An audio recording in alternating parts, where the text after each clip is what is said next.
What's going on, Aces? Welcome back to the channel. Hope that everybody is having a wonderful evening. So Kim Kardashian, last time I heard about her, she was struggling to pass the bar. Well, baby, listen. It's a new struggle going on, okay? Or should I say smuggle, all right? So the latest news from Kim Kardashian is that the British courts has sentenced a truck driver for smuggling 7 million pounds or $9.4 million over here in the U.S. In London, worth of the white, booger sugar, okay? In a shipment of underwear and clothing from Skims, Kim Kardashian's shapewear brand, authorities said.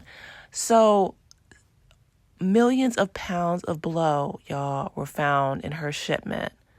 That is wild. The National Crime Agency said that his name was Jacob Jan Konkel, who was 40 years old, was driving a truck carrying 28 pallets of Skims clothing from the Netherlands when he was stopped by border officials at a port in Essex in September. The agency said that Konkel had stopped on his way to collect 90 kilograms or 198 pounds of blow, of the white, snow candy, nose candy, if you will. The truck had been stopped or had been specially adapted so that he could hide the illegal substances wrapped in 2.2-pound packages, or they were 1 kilograms each, in a compartment of the truck's back doors. Oh, wow. The agency said that the shipment of clothing was legitimate and that neither the exporter nor the importer were connected to the smuggled load. Konkel said that he had agreed to transport the illegal substances for a payment of 4,500 euros, which translates to about $5,243, according to the agency. He was sentenced to 13 years in prison for smuggling the illegal substances in the Chelmsford Crown Court. They got some names over in England, London. Listen, okay, he said the London bridges was trying to fall down. He wanted people's nose bridges to fall down as well, allegedly.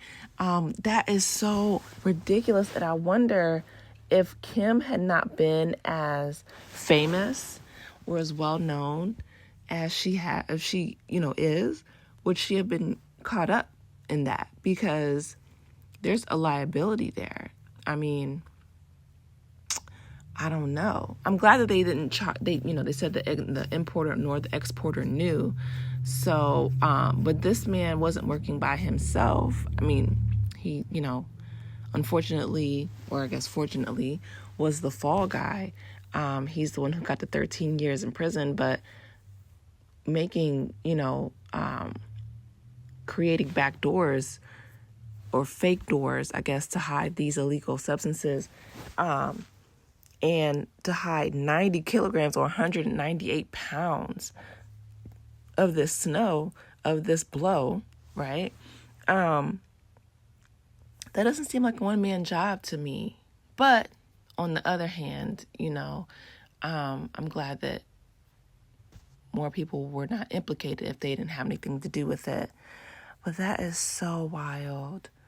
And the gag is, right, the Kardashian family are known for, being on the right side of the law. Or, of course, we know the father, Kardashian, may he rest in peace, Kim's father, he was on OJ's dream team. So some people might say, was he on the right side or not? I don't know. But he was a lawyer nonetheless, right? He got paid to do a job, and he and Johnny Cochran did their job very well.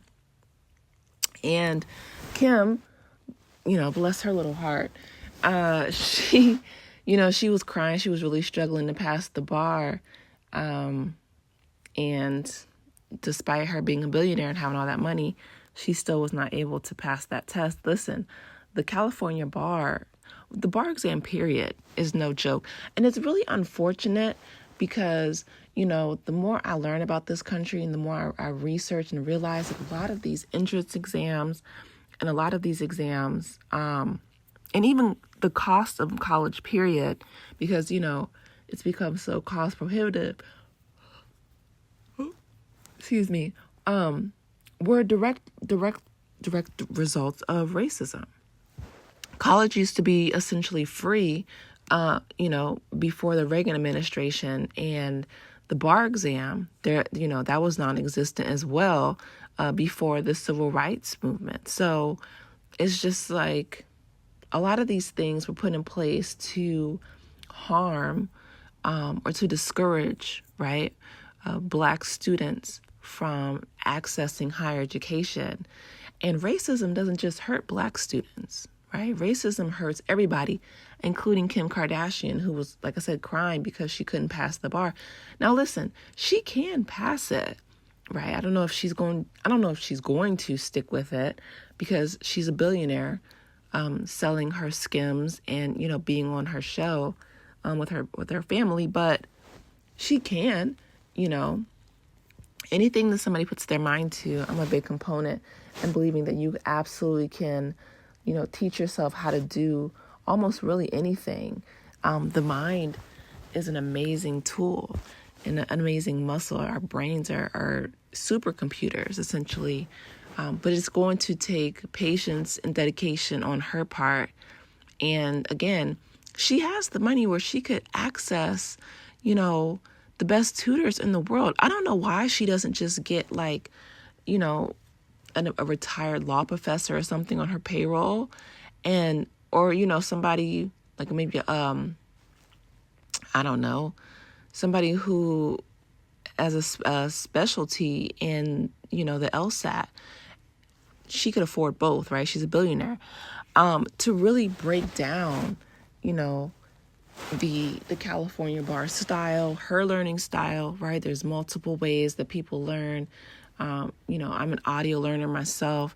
My mom is a visual learner. We're both educators, so, you know, we know, you know, we took the steps to know these things.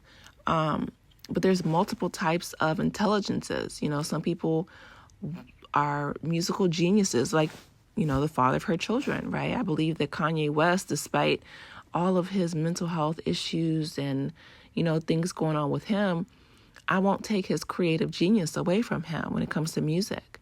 Some people are like that, right? I mean, there's plenty of people in this world, unfortunately, who are not necessarily great people or the smartest people. Robert Kelly, right? R. Kelly could not read or write very well. However, he was able to, you know, write enough songs and, you know, record enough songs and tour and, you know, make enough music to where he became very successful before going behind bars. Same with, you know, Sean Combs. I'm not sure. I think he dropped out of Howard University, so he wasn't the most educated, but musically, he had a very keen ear for music. He was able to sign artists who are musically, you know, talented. I don't think that Sean Combs is exceptionally talented. He was all in the videos, right? Dancing. Shout out to Suge Knight, who unfortunately, again, he has an ear for music, very violent personality, and is also behind bars. So all these men, with the exception of Kanye, are behind bars, but they all had, you know, they were very musically inclined, musically intelligent. That's one of the intelligence, you know, types that I was talking about. Kim just has to find her learning style and how she learns, and then break down the California bar or, you know, wherever state she wants to get licensed. And I'm sure that since she has a home in Calabasas, I'm thinking that that's where she would want to practice. But, you know, just make sure that she could break down the material in a way that she can understand and that she can digest it.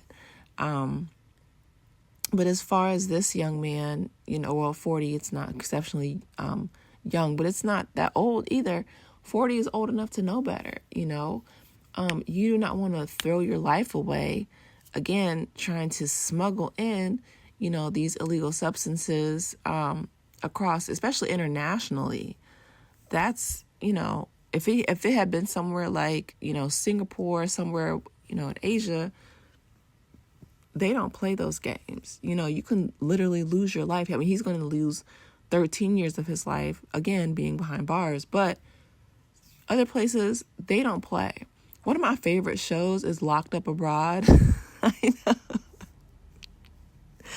I absolutely love it when I have the opportunity to watch TV.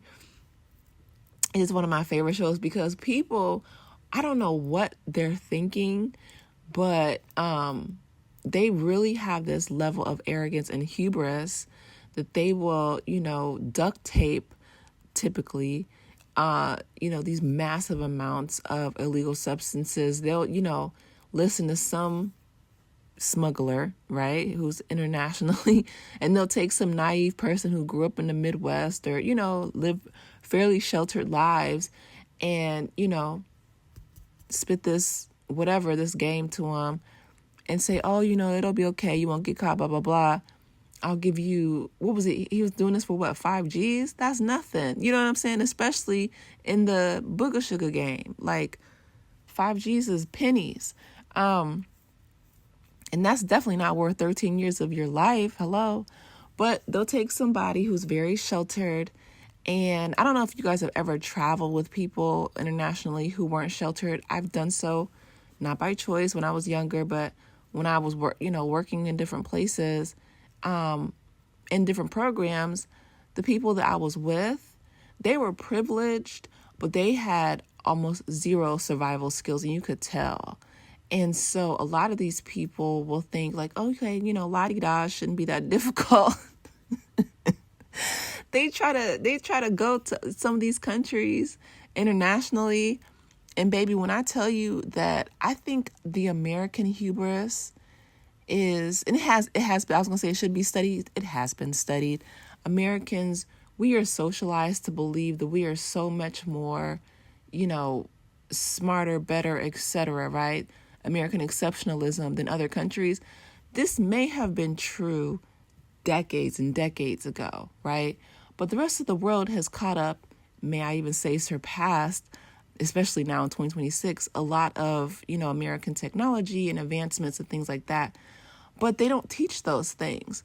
So young Americans will still be walking around socially conditioned to think, we're simply the best, rest in peace, Tina Turner. But they have this American exceptionalism. They'll go to these airports and these people will get stopped. They will be thrown in these international jails. A lot of times they, don't speak the language. And it's just like, it's terrifying, Like, Brittany Garner, the basketball player who went to Russia of all places, right? With a little THC, I think vape or something like that in her bag that she says she forgot, which I'm sure she probably did. But you cannot do those things over internationally. When I tell you they play zero games, especially countries like Russia and Singapore, you got to be careful. Anyway, y'all let me know your thoughts. Enjoy your night, and I'll talk to you later. Bye, Aces.